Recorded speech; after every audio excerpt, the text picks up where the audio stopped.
people tend to read only parts of the news articles. And obviously they read the first half, not the second half.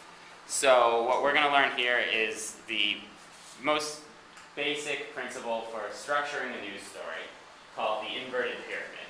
You can see a picture of it there.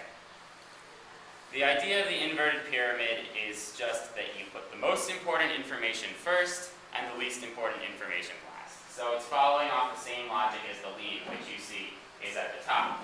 So the most, if it's wider, that means it's important, I guess. So the most important information is going to go in the first sentence, so that even if someone's just scanning through the news and they only read that, they will have gotten the most important thing that they need to know.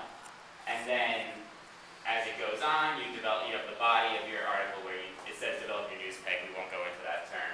But this is where you bring in examples, evidence. It's information, interviews, overviews, references, where you really develop the story and build the story. And this, a lot of the time, the body is where you give credibility to the story. So the lead, you might say what happened, and then in the body, you say how people know that it happened, or what people think about what happened, and that kind of thing.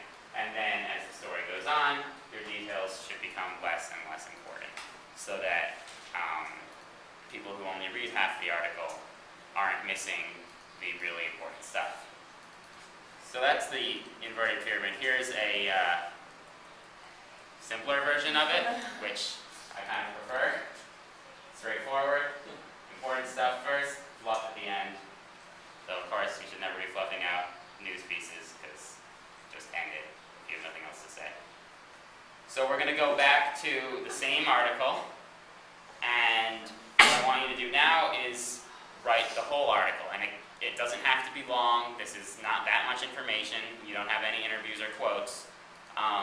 But just put most of the information in there and try to follow the inverted pyramid style, so that you're putting the most important stuff at the top, which you've already done with the lead.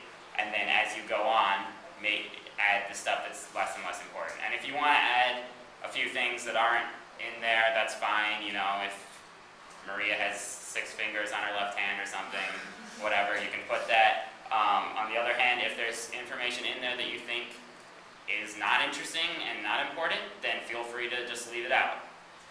So, once again, you can put them in the comments section when you're done.